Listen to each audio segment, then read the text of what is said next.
Magandang hapon po, Pag-asa Weather Update. Alamin ang lagay ng panahon ngayong araw na Martes, September 5, 2023 at latest update sa bagyong Ineng.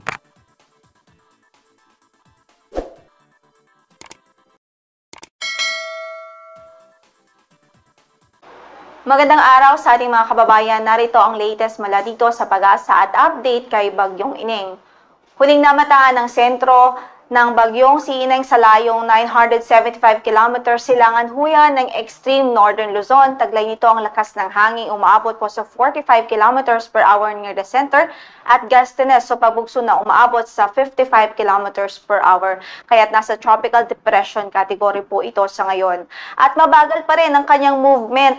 Pahilaga po, pakanluran ang kanyang movement sa ating latest analysis at sa magiging pagtaya niya.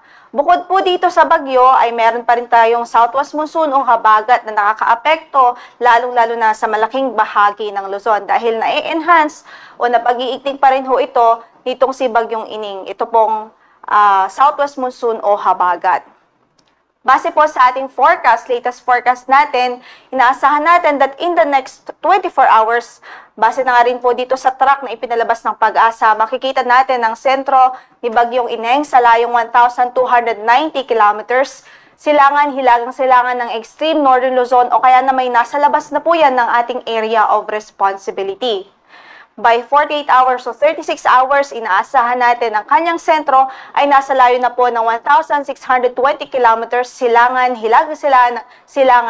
ng extreme northern Luzon. Ibig sabihin po niyan, sa susunod na mga araw at oras, posible pang lumakas o mag-intensify itong bagyo. Ngunit papalayo naman na po ito ng ating kalupaan at lalabas na rin ng ating area of responsibility sa ating estimate ay bukas po yan. Kung kaya dahil po dyan wala namang nakataas na tropical cyclone wind signal sa anumang bahagi ng ating kalupaan dahil hindi naman po ito directly nakakaapekto sa ating landmass. Gayunpaman, nai-enhance pa rin niya ang habagat o southwest monsoon at itong habagat siya pong nagdudulot ng mga pagulan sa malaking bahagi ng Luzon. At base na rin nga sa ating weather advisory ngayong alas 11 ng umaga, inaasahan natin na ngayong araw 50 to 100 mm ang maaaring maranasang pagulan dito sa Ilocos Region, sa Abra at sa Benguet. Samantala 100 to 200 mm na pagulan ang maaaring maranasan sa Zambales at Bataan.